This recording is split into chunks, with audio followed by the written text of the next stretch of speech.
is the North States News at 11. Good evening, everyone. We're glad you're with us this Thursday night. I'm Glenn Cassie. Right now, Reading police are asking residents on Reservoir Lane to stay inside as we're actively following a standoff situation that's currently blocking Cypress Road. The North States News' Tyler Van Dyke has been out there all night reporting on this for us, where negotiators have been using various tactics to coax the individual out of a home there. He joins us live now from the scene. Tyler, what do we know right now?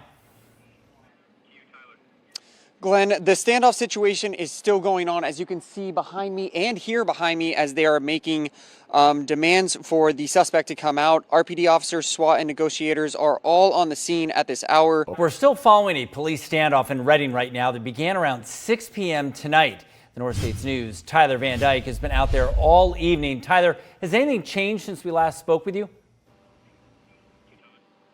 Glenn, a little bit of an update has happened since we last went live. There were a few more flashbangs that were thrown in there.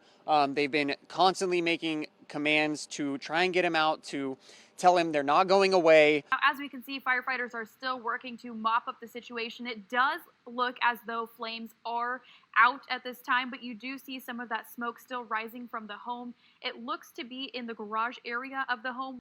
We started getting reports of smoke at the Cascade Apartments in Reading about a half hour ago. Chief photographer Adam McAllister is at the scene. He tells us the fire is now out.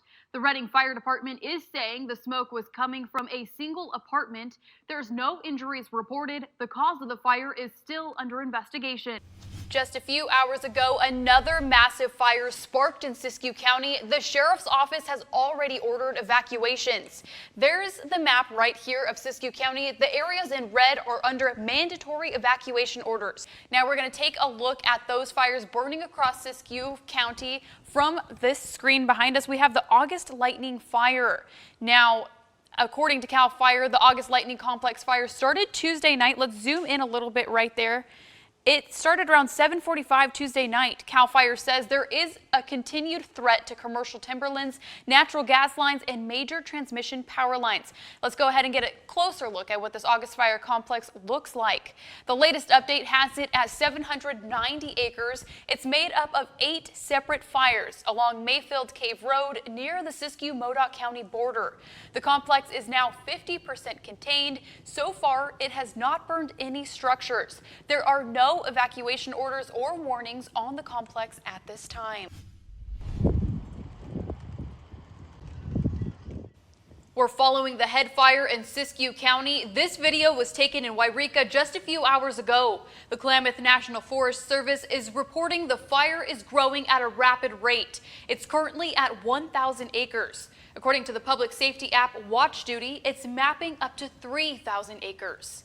That's where we're starting our show tonight. The Siskiyou County Sheriff's Office just announced an upgrade to evacuation orders in parts of Siskiyou County.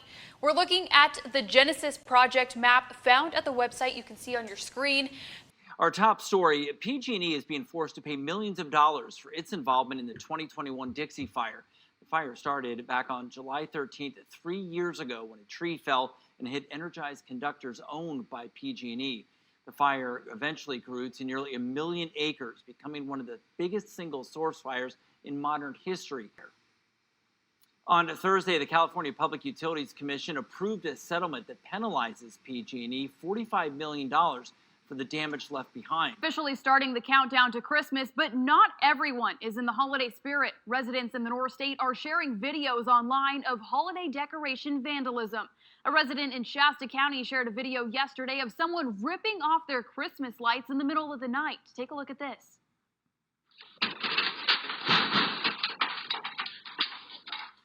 Security footage caught the moment someone jumped up, then ripped Christmas lights off of a house. This video was provided by McKaylee Urban on the Shasta Community Facebook page. She says a group of 3 kids came to her house on Wednesday at midnight, leaving the home in shambles, then running away. The homeowner says they got into 2 cars. She hasn't seen them since. Neighbors are saying the group did the same to other houses on the block.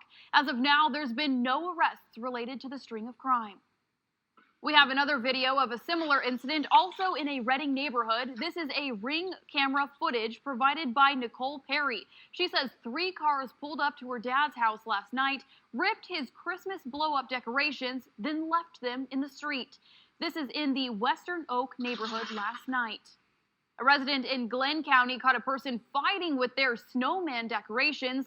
We can see someone throwing punches, then walking away after a few seconds. They are really not in the holly jolly spirit. At this time, no arrests have been made for this act of vandalism either. I reached out to the Reading Police Department today to see what they have gathered so far about these acts of vandalism related to Christmas decorations. Multiple households have made reports to the Reading Police Department about their Christmas decorations being vandalized over the night. And we received several videos which do give some indication of who it is. However, no one has been identified yet. We start with breaking news tonight. The substitute teacher who reportedly exposed himself to a 6th grade class at Anderson Middle School today is now behind bars. 2 students reported the situation to the Anderson Middle School vice principal, who, according to the report, went to the classroom to find 32-year-old Stephen Canciani with his pants and underwear down around his mid-thigh area. She immediately escorted him off campus, then called the Anderson police.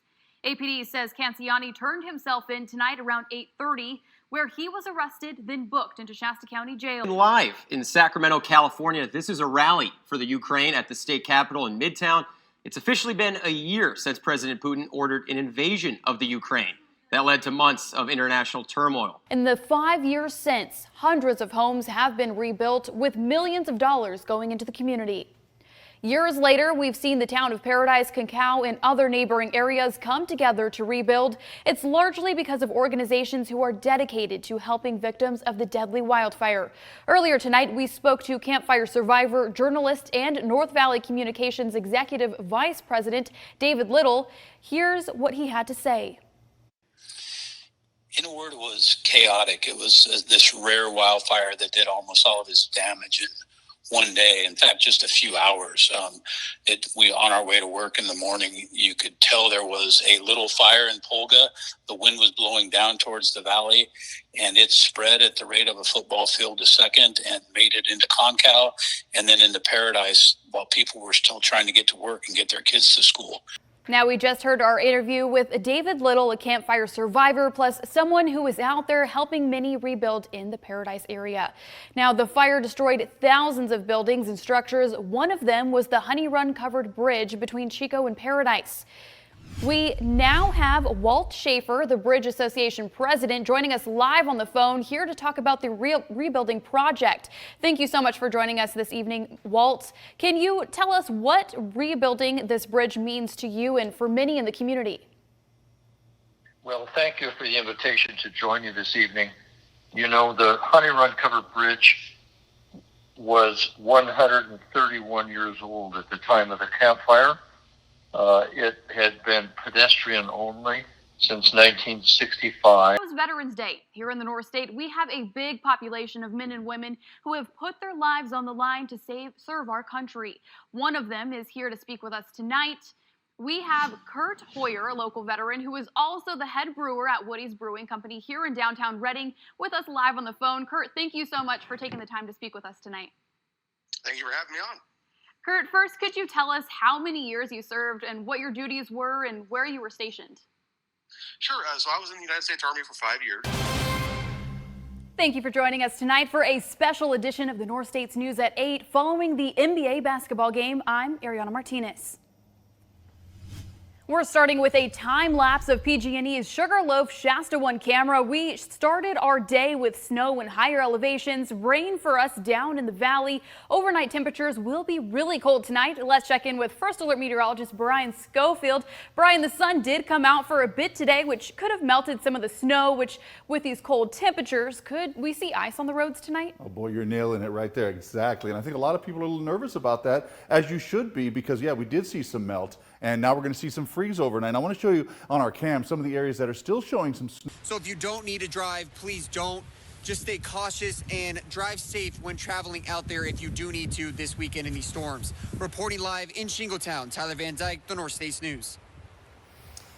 All right, thank you, Tyler. You stay safe where you're at. It looks like things might change over to snow fairly quickly. Let's go over to First Alert meteorologist Brian Schofield, who's tracking the winter storm across the North State. Brian, where's the snow at right now, and where do you anticipate it kind of being in the overnight hours when people wake up? And I'll tell you, that great video Tyler produced there, I'll tell you, I mean, really, it looks like it's going to bust at any moment. I mean, you've got fog, you've got the colder air, but not cold enough. That's why you're right on the cusp of some greatness, Shingletown.